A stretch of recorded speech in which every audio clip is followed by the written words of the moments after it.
మీ business ఏదైనా మీ ఊర్లో promotion చేయాలంటే అది సుమన్ టీవీతోనే సాధ్యం. ఇప్పుడే సంప్రదించండి.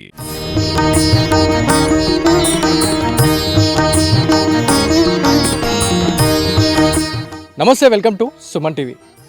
నిజామాబాద్ జిల్లాలో అతి పురాతనమైన ఆలయమైనటువంటి రఘునాథ ఆలయంలో మనం ఉన్నాము. రేపు శ్రీరామనవమి సందర్భంగా ఇక్కడ విశేష కార్యక్రమాలు చేపడుతున్నారు ఇక్కడి అర్చకులు. దీనికి సంబంధించి ఇక్కడ ఎలాంటి ఫెసిలిటీస్ అరేంజ్ చేస్తున్నారు అంటే నిజామాబాద్ జిల్లా నుంచే కాకుండా చుట్టుపక్కన ఉన్న రాష్ట్రాల నుంచి కూడా ఇక్కడికి పెద్ద మొత్తంలో భక్తులు వస్తుంటారు. సో వాళ్ళ సౌకర్యార్థం ఇక్కడ ఎలాంటి ఫెసిలిటీస్ అరేంజ్ చేస్తున్నారు అనే దానిపైన మనతో మాట్లాడడానికి ఆలయ కమిటీకి సంబంధించిన పూజారులు ఉన్నారు, అదేవిధంగా కమిటీ సభ్యులు ఉన్నారు. ఒకసారి వారితో మాట్లాడదాం.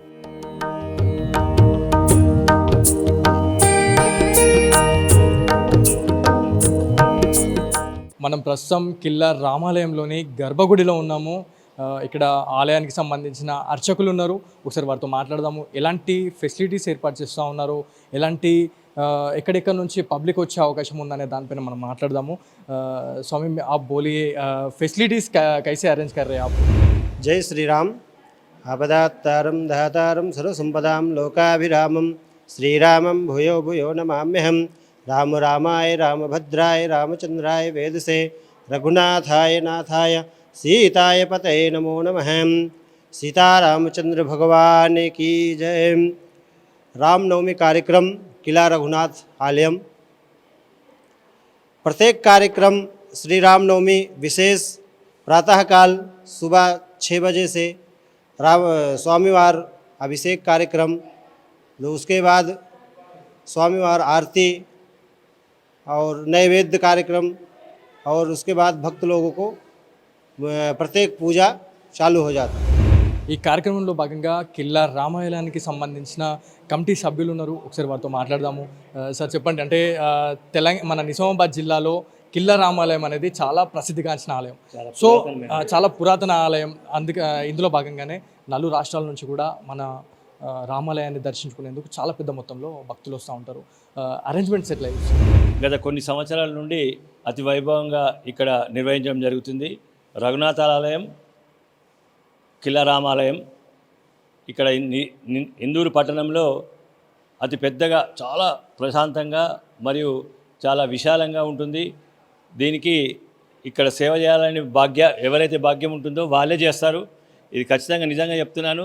ఇది ఎంత చక్కని ప్రదేశం, చక్కని ఆలయం. రేపు శ్రీరామనవమి సందర్భంగా ఉదయం నుండి కార్యక్రమాలు ఉంటాయి. మధ్యాహ్నం 12:17 కళ్యాణ మహోత్సవం ఉంటుంది. తిరిగి రాత్రి పల్లకి సేవ కూడా ఉంటుంది. ఇలాంటి కార్యక్రమంలో హిందూ బంధువులందరూ ఈ కార్యక్రమంలో పాల్గొని సీతారాముల ఆశీస్సులు తీసుకోవాలని సభాముఖంగా కోరుకుంటున్నాను. జై శ్రీరామ్. కార్యక్రమంలో భాగంగా పూజాది కార్యక్రమాలు కూడా ఏ టైమింగ్ నుంచి స్టార్ట్ అయ్యే అవకాశాలు ఉంటాయి? చాలామందికి ఈ డౌట్ అనేది ఉంటుంది, ఏ టైంలో స్వామివారి దగ్గరికి వెళ్ళాలి, మేము ఎప్పుడెప్పుడు వెళ్ళాలి అనే వాళ్ళు కూడా చాలామంది ఉన్నారు. సో టైమింగ్ గురించి ఏమైనా చెప్పగలుగుతారా? ఉదయం 6 గంటల నుండే కార్యక్రమం ప్రారంభమవుతుంది. ఈరోజు వసంతోత్సవం కూడా ఉదయం జరిగింది. రేపు ఉదయం 6 గంటల నుండి దర్శనం చేసుకోవచ్చు. రేపు రాత్రి 11 గంటలకు కూడా దర్శనం చేసుకోవచ్చు. ఎప్పుడు దాదాపు 50,000 పైన మంది ఇక్కడ దర్శనం చేసుకుంటారు రేపు. కాబట్టి భక్తజనులందరూ ఇట్టి కార్యక్రమంలో పాల్గొని శ్రీరాముని దర్శనం చేసుకోవాలని కోరుకుంటున్నాను. జై శ్రీరామ్. రైట్. ఈ కళ్యాణ మహోత్సవంలో భాగంగా చాలామంది, వేలాది మంది కూడా ఇక్కడికి వచ్చే పరిస్థితి ఉంటుందని చెప్పేసి ఆలయ కమిటీకి సంబంధించిన సభ్యులు చెప్తా ఉన్నారు. మరికొందరు ఉన్నారు. ఫెసిలిటీస్ ఎట్లా ఉన్నాయండి ఇక్కడికి? అంటే ఆల్రెడీ మనకి ఎండాకాలం అనేది స్టార్ట్ అయ్యింది, చాలా ఎండలు మండిపోతూ ఉన్నాయి. వచ్చే ప్రజలకి మీరు ఎలాంటి సౌకర్యాలు అందిస్తున్నారు? ఇక్కడ ప్రజలు, భక్తులు, అదేవిధంగా అధికార యంత్రాంగము, కమిటీ వారు కూడా ఇక్కడ ఫెసిలిటీస్ అన్నీ చక్కగా రామనవమి ఉత్సవాలకు ఏర్పాట్లు చేస్తున్నారు. టెంట్లు, తాగునీటి సౌకర్యము, తర్వాత అదేవిధంగా అయ్యప్ప సేవా సమితి నుంచి అన్నప్రసాదము ఏదైతే ఉందో వాళ్ళతో ఏర్పాట్లు చేస్తూ ఉన్నారు. ఇక్కడ ప్రతి ఒక్క భక్తుడు కూడా ఇక్కడ భక్తిభావంతో వస్తారు. ఇక్కడ ఏదైతే భక్తులు పెళ్లి కాని వాళ్ళు వచ్చి ఇక్కడ కళ్యాణం చేస్తారో తప్పకుండా అదే సంవత్సరంలో పెళ్లిళ్ళు అయిన సందర్భాలు అనేక ఉన్నాయి.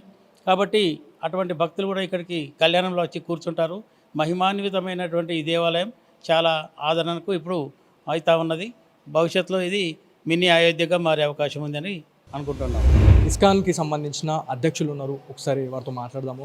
చెప్పండి, ఎట్లాంటి ఫెసిలిటీస్ ఇస్తున్నారు, అన్నదాన కార్యక్రమాలు కూడా చేపిస్తున్నారు అని చెప్పేసి మాకు తెలిసింది. సో ఎట్లా అనిపిస్తుంది? హరే కృష్ణ. శ్రీరామ రామ రామైతి రామే మనోరమ సహస్రనామ తత్తుల్యం శ్రీరామనామవరణి. హరే కృష్ణ కృష్ణ కృష్ణ హరే హరే, హరే రామ రామ రామ హరే హరే. సో అందరికీ, నిజామాబాద్ పట్టణ ప్రజలందరికీ శ్రీరామనవమి యొక్క శుభాకాంక్షలు. సో రేపు మనందరికీ మన హృదయంలో శ్రీరామచంద్రుడి యొక్క కొలువైనటువంటి రోజు రేపు రాబోతుంది. ఎన్నో సంవత్సరాల నుంచి ఉంది. సో రేపు ఒక అద్భుతమైనటువంటి రోజుగా మనం పరిగణలోకి తీసుకోవచ్చు. ఎందుకంటే ఈ మధ్య మన భారతదేశంలో ఎన్నో సంవత్సరాల నుంచి ఆశ అయినటువంటి అయోధ్య మందిరాన్ని మనం నిర్మించుకున్నాం. సో తద్వారా అందరిలో కూడా రాముని యొక్క భక్తి అనేది ఇంకా పెంపొందించుకో అవకాశం కలిగింది. సో ఇక్కడ కిల్లా రామాయణంలో రఘునాథ ఆలయంలో సో ఉదయం నుంచి సుమారుగా వారం నుంచి ఇక్కడ ఎన్నో కార్యక్రమాలు భక్తుల కోసం ఫెసిలిటీస్ అన్నీ చేస్తున్నారు. బ్యారికేడ్స్ కానీ, ప్రసాదం విషయం కానీ, తర్వాత అలంకరణ కానీ, తర్వాత క్లీనింగ్ పర్పస్ కానీ చాలా జరిగింది. మా భక్తులు కూడా కొంతమంది వచ్చి చేశారు. సో ఇక్కడ రేపు ఇస్కాన్ తరఫు నుంచి ప్రపంచవ్యాప్తంగా ఇస్కాన్ వాళ్ళు భగవంతుని యొక్క కృప ప్రశాంత రూపంలో అందించేటటువంటి విశేషము జరుగుతుంది. సో ఇక్కడ ప్రతి సంవత్సరం కూడా ఎంతో వైభవంగా జరిగేటటువంటి ఈ ఆలయంలో ఈ సంవత్సరము చాలా అధిక సంఖ్యలో వచ్చే అవకాశం ఉంది, కొన్ని వేల మందిగా.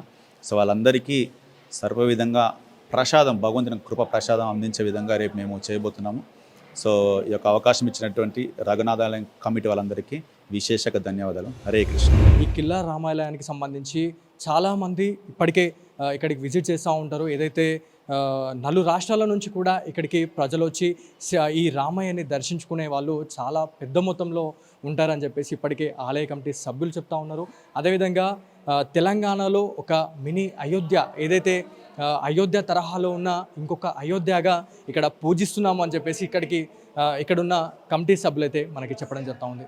ఏదేమైనప్పటికీ రేపటికి సంబంధించిన పూర్తి ఫెసిలిటీస్, పూర్తి అరేంజ్మెంట్స్ అయితే ఇక్కడ చేస్తున్నామని చెప్పేసి ఆలయ కమిటీ సభ్యులు చెప్తా ఉన్నారు. ఇది ఇక్కడి తాజా పరిస్థితి. కెమెరా పర్సన్ శివతో బాలు, సుమన్ టీవీ, కిల్లా రఘునాథ ఆలయం నుంచి.